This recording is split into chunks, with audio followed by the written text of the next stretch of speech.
C'est ça. Écoute, dans ta lancée, est-ce que tu peux un peu expliquer quelle est l'évolution justement de cette communauté-là? Parce que là, on a parlé de la première marche, mais il y en a une deuxième. Je ne sais pas si tu peux nous dire déjà quand et quelle a été l'évolution justement Oui. de cette communauté noire aux Alors, États-Unis. l'évolution, à partir de la fin des années 60 jusqu'à la deuxième Million Man, à la Million Man March de 1995, elle est marquée par quelque chose qui est très fort, c'est l'incarcération massive des Noirs, en fait. Ça va avoir un gros effet, en fait, sur la famille noire. Et donc, en fait, on est dans un contexte, en fin des années 60, où le même président qui a signé le Voting Rights Act, le Voting Rights Act et le Civil Rights Act, il va créer ce qu'on appelle le Reorganization Plan. Et le Reorganization Plan, donc un plan de réorganisation, il va fusionner en fait deux bureaux, le bureau de l'abus des drogues et le bureau des narcotiques. Et puis ce bureau qui a été fusionné, il va l'insérer dans le département de la justice américaine. Donc ça c'est important parce que ça veut dire qu'il va mettre le judiciaire juste à côté de tout ce qui est recherche au niveau du trafic ou possession ou consommation de drogue. Et le président qui va suivre, c'est Nixon, un républicain. Il va déclarer ce qu'on appelle la war on drugs, donc la guerre sur les drogues. Ça va amener énormément d'arrestations dans les quartiers et dans les foyers noirs. Donc réellement des raids policiers qui se font pour regarder s'il y a de la consommation de drogue et la personne en fait se faisait arrêter. Et tous les présidents américains là, qui soient républicains ou démocrates, ils ont continué cette guerre. Donc c'était un, il y a souvent des causes dans les pays, souvent aux États-Unis, des causes qui rassemblent tout le pays. Et ça, c'était une des causes qui rassemblait en fait tout le pays, républicains et démocrates. Ils étaient d'accord qu'il fallait absolument faire la guerre contre les drogues. Mais quelle drogue. Et je pense que c'est ça qu'il faut regarder aussi.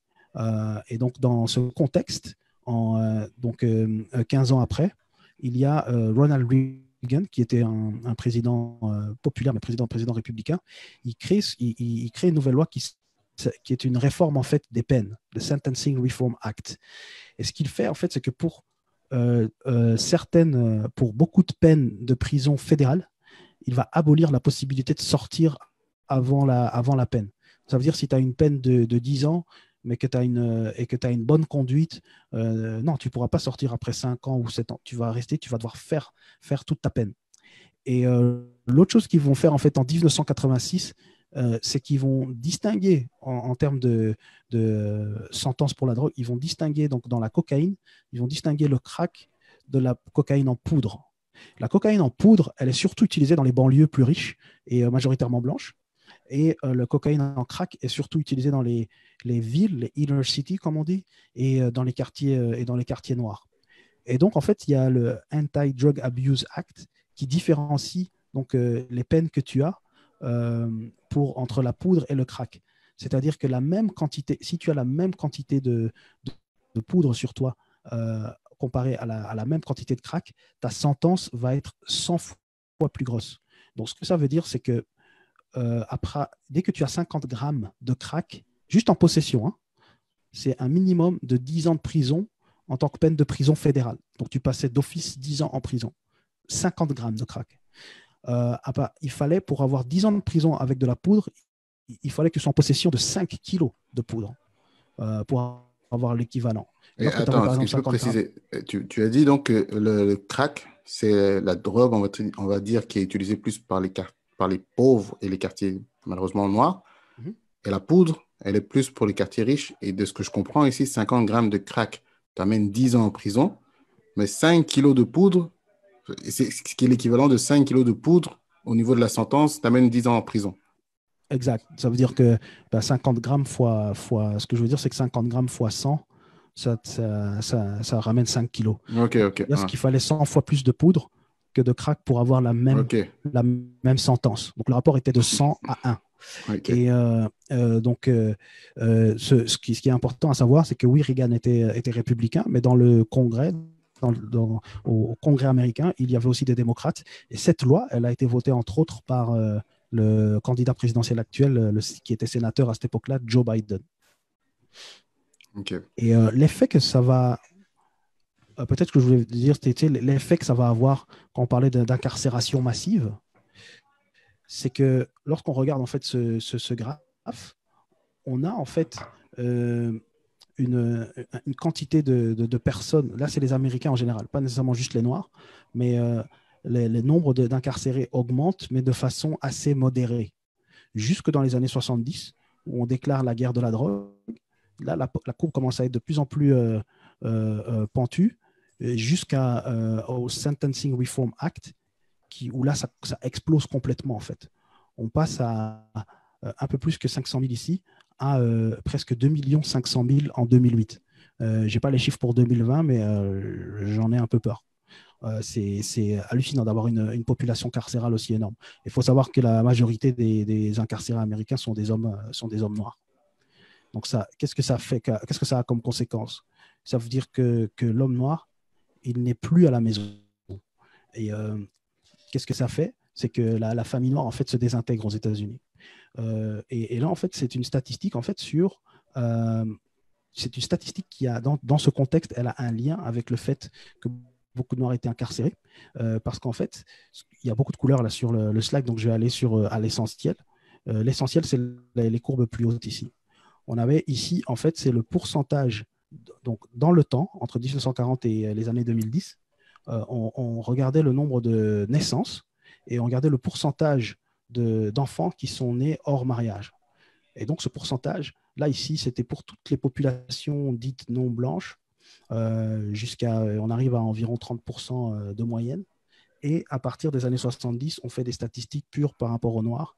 Et là, en fait, on arrive à 70% environ, ou un peu plus de 70%, dans un contexte où il y a beaucoup d'hommes noirs qui malheureusement tombent en prison. Donc, ce qui rendait en fait la constitution d'une famille, la stabilité d'une famille beaucoup plus difficile.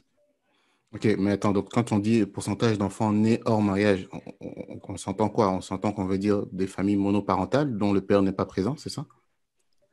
Exact. Donc, ce qui rend aussi une grosse difficulté pour les femmes, parce que les femmes se retrouvent non seulement dans une classe sociale plus basse, en paupérisation, mais doivent aussi remplir des fonctions familiales toutes seules. Et c'est ce qui est très difficile dans ce contexte-là.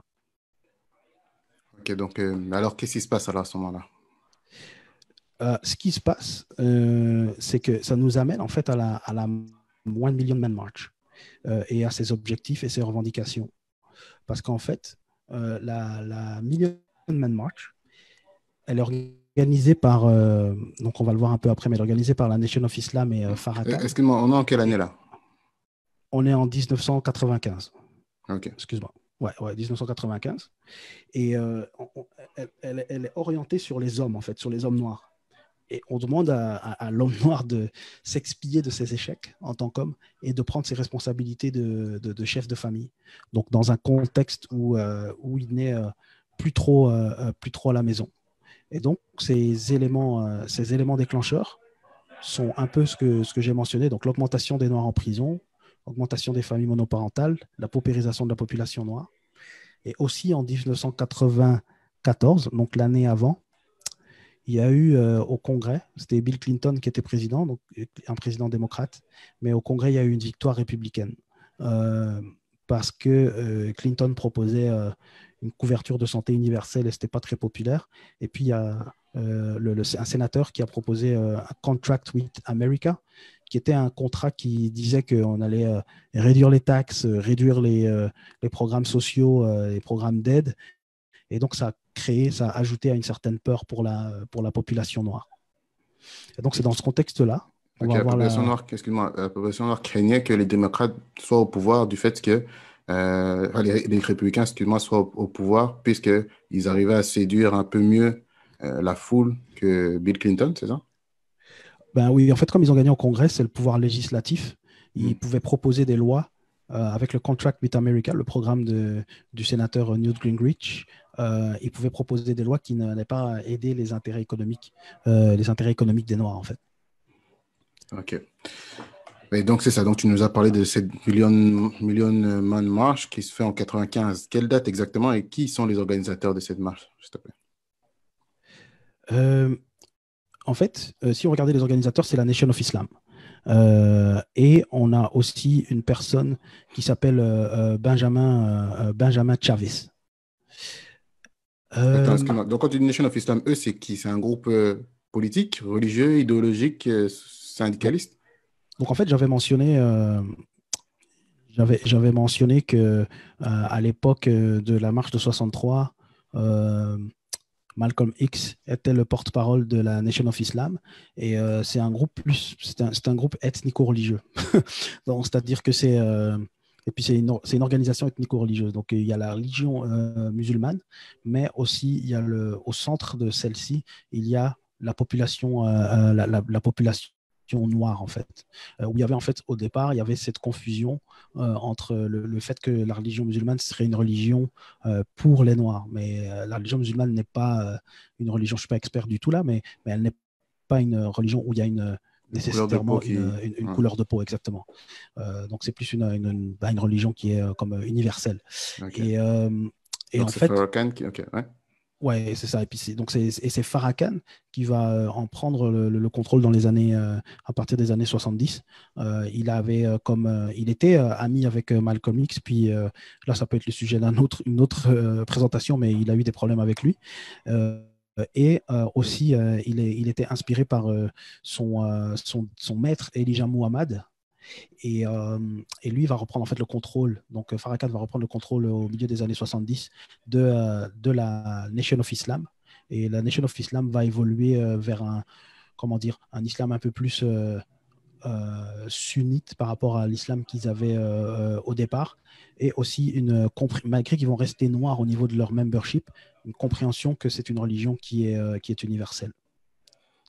Ok. Donc maintenant, pour la marche en tant que telle, on a en fait, au niveau de l'organisation, Farrakhan était le porte-parole, mais on avait Benjamin Chavis, qui était en fait lui qui était le directeur de la marche, donc l'organisateur en tant que tel. Et dans cette marche, en fait, on aura eu environ 400 000, donc donc à l'endroit où ça s'est fait, le National Park Service, 400 000 personnes étaient présentes, mais selon la Nation of Islam, on est entre 1,5 et 2 millions de personnes. Ce qui est important à savoir, c'est que seuls les hommes y étaient invités. Donc seuls les hommes noirs étaient invités à cette marche. Donc c'est très différent de l'esprit dans lequel Martin Luther King était, et c'est très différent aussi dans ses objectifs. Dans ses objectifs, on veut ramener ramener l'homme noir à la maison et lui demander de s'expier de ses fautes. Il y avait malgré tout des femmes comme Rosa Parks et Maya Angelou qui étaient présentes. Donc, il y Et avait un but sur lequel on n'a invité que les hommes. C'est pas juste de la misogynie. Il y avait un but dans lequel c'était les hommes qui avaient été invités à cette marche. ouais. Et en fait, on demande aux hommes, parce qu'en français, cette marche officiellement s'appelle le jour de l'expiation. Donc, expier tes fautes, essayer de réparer tes fautes. Et on demande aux hommes, en fait, de réparer leurs fautes et de revenir dans la communauté. Et Farrakhan fait un discours qui mentionne, je ne vais pas toutes les citer exactement, mais il mentionne les 8 étapes de l'expiation, où en gros, c'est un peu reconnaître que tu as fait du tort à quelqu'un, demander sincèrement pardon pour le tort que tu as fait, et montrer réellement que tu as du remords par rapport à ce que tu as fait, et la personne que tu as offensée, que cette personne puisse te pardonner et que vous vous réconciliez et que vous puissiez avancer par après. Donc c'est vraiment dans cet esprit-là que Farrakhan a organisé en fait cette marche. Ok. Et bah, ça a l'air d'être une réussite, hein. Tu parles de, on va dire, si on prend sur la Nation of Islam, entre 1,5 et 2 millions de personnes. Est-ce que ça a eu des résultats? Euh, je dirais oui et non. Oui, à court terme, il y a eu des résultats. Peut-être aussi le fait qu'il y avait 1,5 à 2 millions de personnes. Il y avait quand même aussi la présence de quelques célébrités des années 90.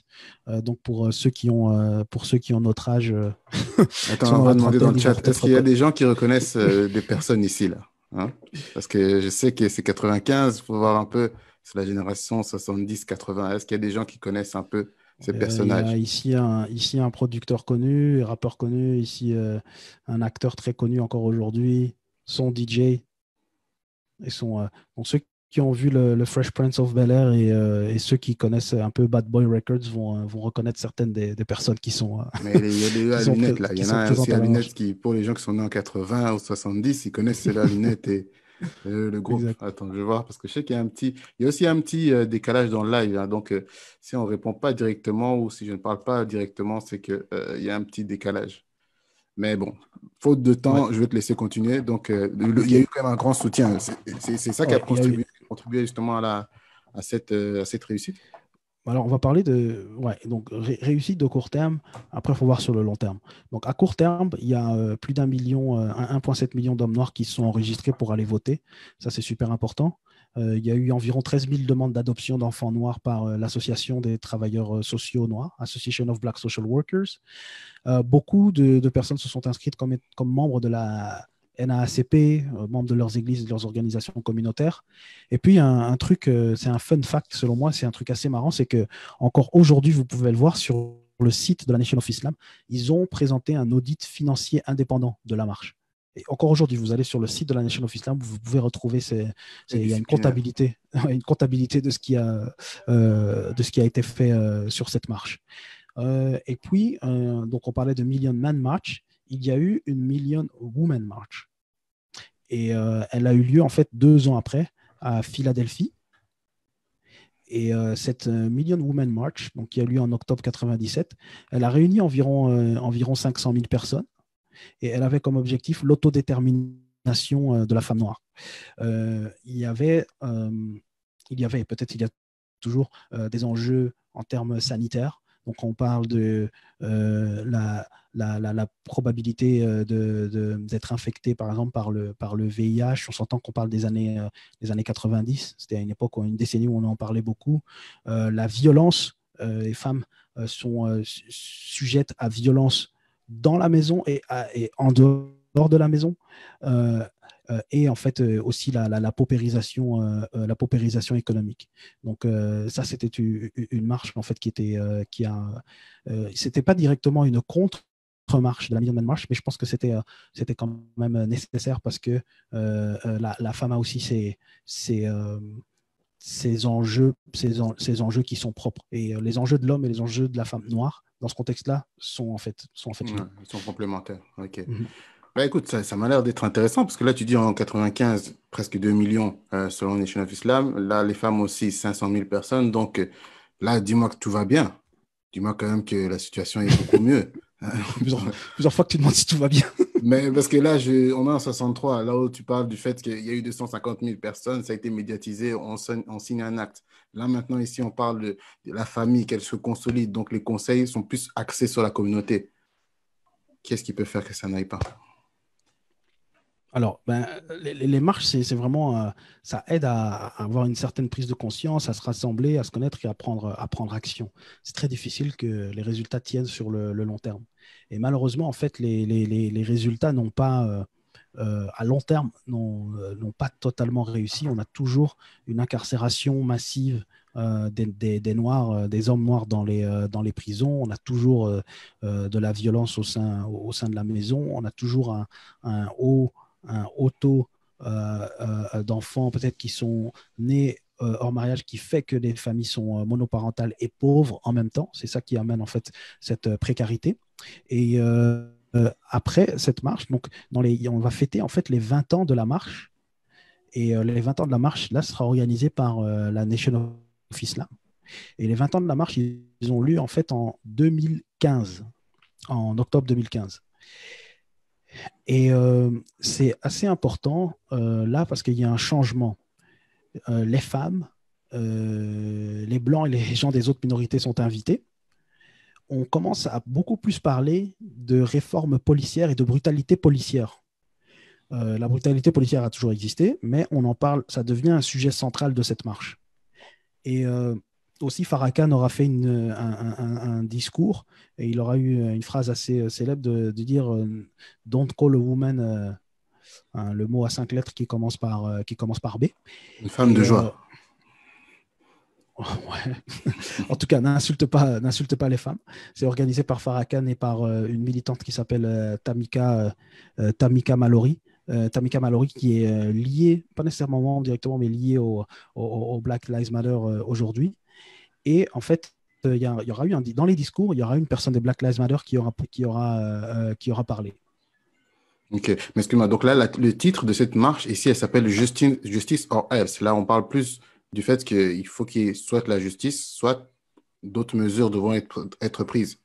Exact, Donc c'est exact. Et un peu c'est la plus agressif que 95 où on parlait juste de la famille qui doit se 95, c'était consoler. très, entre guillemets, entre nous, très, très, plus renfermé sur un sujet particulier. Et là, on parle de justice, donc on est en train de dire, on voit des injustices, on veut que vous rameniez en fait la justice. Et c'était beaucoup lié à la brutalité policière.